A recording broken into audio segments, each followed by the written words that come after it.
Hello there, YouTube. Back in the messy dining room to show you to have another guitar talk today about an underrated giant, in my opinion, someone who doesn't get spoken about enough in this context, and that would be Neil Young. Everybody knows who Neil Young is. He's well respected, well written about, well spoke about, but in this context, I don't think people really give him enough credit. And the context I'm speaking about today is his guitar playing. His songwriting and lyric writing and composition is without question. He's up there in the pantheon of the greats, Lennon, Dylan. People acknowledge that. But I don't think people really have ever, I wouldn't say ever, but people never really deep dive into his guitar playing. And today specifically, I want to concentrate and try and isolate his acoustic guitar playing. He has a very specific technique. It's very singer-songwritery, and I think maybe that's why people don't give him the credit I think he sort of deserves. The same can be said about John Lennon, which I'll probably do a video about him at some point, highlighting his unique and fantastic rhythm playing. But Neil Young's playing is more in the vein of a singer-songwriter, and he uses clever inflections within chords to create melodies that then, I suppose it could be called riffs, you know, and they are riffs in my opinion, and they're hooks. They make the song interesting. They take the song from just playing straight chords to playing these great little riffs in the song that give it life, and they could be, the technique itself can be looked at by any guitarist of any level, and it can be used, like I say, at any level, appropriate level, to enhance or give any piece of music just more character. And I think he's one of the greatest exponents of that within that singer-songwriter mold, that sort of folk country mold. You listen to albums like After the Gold Rush and Harvest, and there's so many examples whereby if you were just playing straight chords in those tracks, they wouldn't be nowhere near as interesting. So I wanted to go through a couple of those tracks today. I've handpicked a few. I'm going to play some riffs. I'm sort of just going to talk about them. I'm unscripted. I'll probably make mistakes. I won't edit them. I don't care. I actually don't mind that stuff. I'm human. So the first riff I want to talk about is from a song called Dance, Dance, Dance. He plays this at the end of the Macy Hall album, Live at Macy Hall. I think it was 71, just before Harvest come out. I think this is probably one of the best live albums I've ever listened to. It's so intimate. It's if you want to get the essence of Neil Young in that period, I don't think any other album does him as much justice. It's such a good album, and I urge anybody to go and listen to it. If you want to hear those inflections and the riffs, hear the voice, it's just so brilliant. It's so brilliant. So the riff I'm talking about to begin with is Dance, Dance, Dance, and it starts out like this.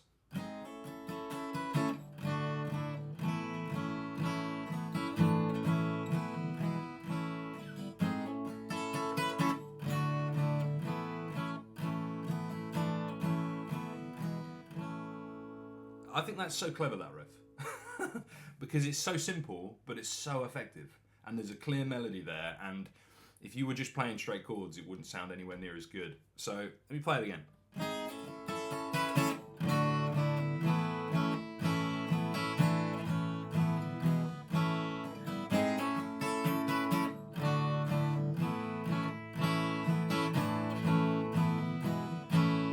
Never thought love had a rainbow on it. Used to think a cloud was a nightmare.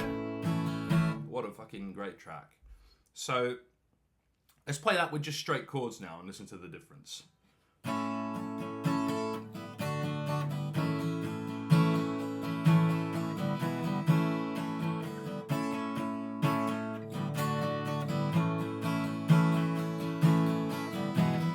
It just hasn't got that jumpy movie feeling. The groove is not there without those chords, without those riffs within the chords, sorry. And they're really clever. All of them simple techniques that you can easily employ in your own songwriting to just give it that push. Sliding in from the G sharp to the A. start that off. Using the high E, going into the D, to the D sus2, to the A sus2, to the A, and then the A sus4.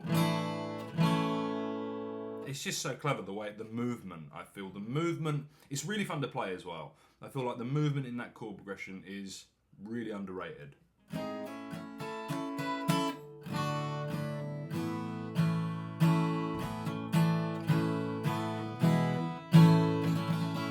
Not to mention the song's great, so you should listen to that track. The next song I want to talk about, and I am going to just be going over these briefly. I'm not going to be really teaching them. If people want to learn them, just send me a message on here and a comment, and I'll break them down because they're worth learning. The next song I want to talk about is I Am a Child. It's on the Macy Hall album as well. Same thing. It's just, if you were playing it straight, it wouldn't sound nowhere near as cool. It's just got a certain vibe to it, a characteristic that can only be defined as Neil Young-y, you know, I suppose. Here we go.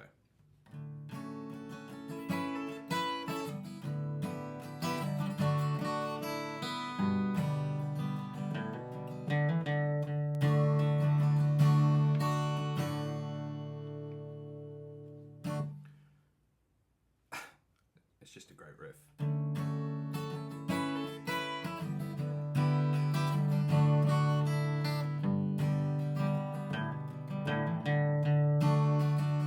Into the D minor. I am a child, I last a while. You can't conceive of the pleasure in my smile. You make the room, brush up my hair. I mean, what a track. It's lots of fun to have you there. So that riff, I mean, again, he's just using those little embellishments of the high E to just breathe character into it. I'll play it without those elements and we'll see the difference.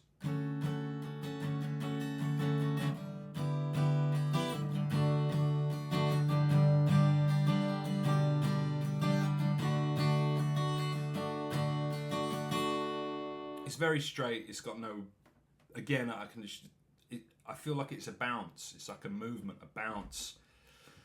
This sort of, it just breathes so much life and character into the track.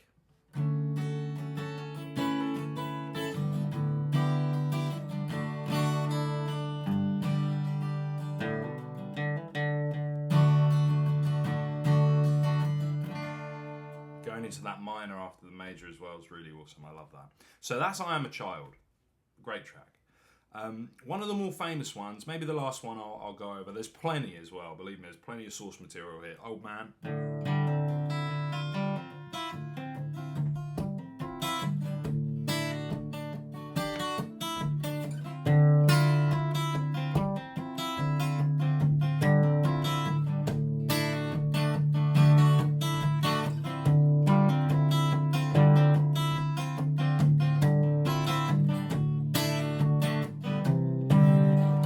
Amazing. Again, play without that bounciness.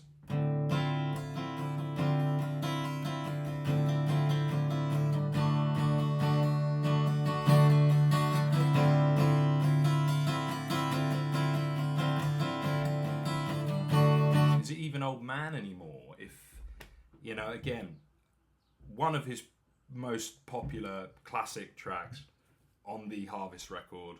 Doesn't feature on Macy Hall, I don't think. No, I don't think it does. I think because the album released first, and Macy Hall released before Harvest. So a couple of the Harvest tracks do make their way on there, where he's sort of playing them live, and they're in his repertoire before the album comes out. But I don't think Old Man's one of them. I could be wrong. I'd hate to be wrong. Check. If I'm wrong, leave a comment. But anyway, is it even Old Man without that?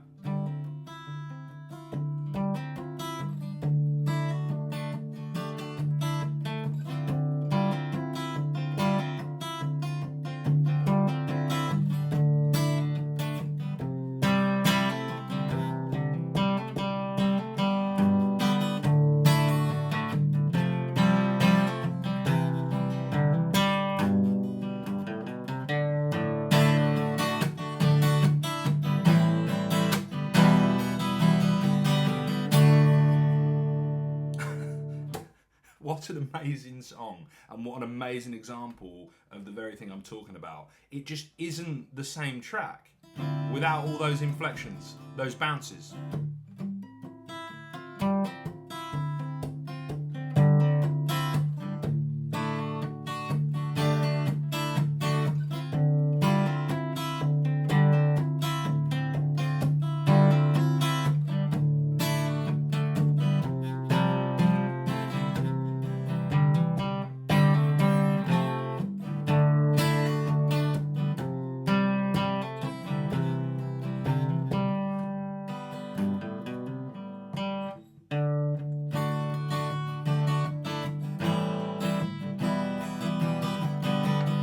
It just isn't the same track, and that for me highlights maybe the most sort of is the most, whatever the word is I'm looking for. That song in itself is probably the greatest highlight in this, because that song, it just isn't the same.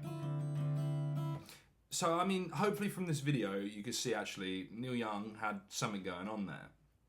He wasn't just a singer-songwriter, guitarist that, you know, was a great writer, songwriter. Obviously he was, but there was something going on there with his guitar playing. You know, he understood that to keep songs and chord progressions interesting, to keep that feel and that groove going, he had to employ different techniques. And there's, do you know, it's almost like work smart, not hard. I think that is a really great phrase here. And that's the essence of what Neil Young's doing. He's not going crazy here. He's not kicking himself up the arse. I've got to do something wild. He's employing simple techniques. He's employing very little movement in a lot of these passages, like the slide in, dance, dance, dance. It's just a tiny bit of flavour. It's like sprinkling salt on your meal. It's a tiny bit of flavour, a tiny bit of character that enhances the outcome, you know? And if you employ all these tiny bits of flavour, all these tiny bits of character, you develop your style. You develop a groove, a feel. And I feel like that groove and that feel has been just completely missed by a lot of people that talk about Neil Young. I think he's one of the grooviest acoustic guitar players. One of the best, for sure. You know, not in terms of like technical ability, but in terms of making a song sing, making a song groove, and providing people like me an incredible platform to learn from. You know, you learn a few of these songs and you will inadvertently start using the same techniques in your own songwriting and music. It just is a given. It's factual. So anyway, look, I know this was a little bit of a ramble.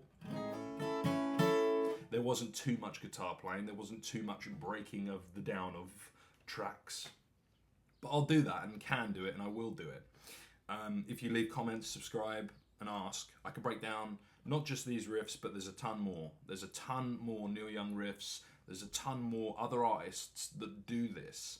John Lennon's a really good example of someone who's sort of like, his guitar playing gets completely missed. You go and try and play a couple of those tracks. They're not easy. Actually, they're incredibly challenging. And he was some guitar player. So, yeah, I'd love to go into that realm of discussing guitar players that maybe don't get the credit they deserve as guitarists because their songwriting was so good. So yeah, if you want to hear some more, you want to learn some more, or even you just want to see my messy dining room and my nice Martin, it looks like a 28, but it's actually a D16, the more affordable 16 in rosewood, beautiful guitar, satin sides and back, gloss top.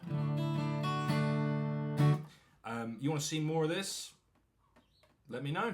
Like, comment, subscribe. Thank you very much.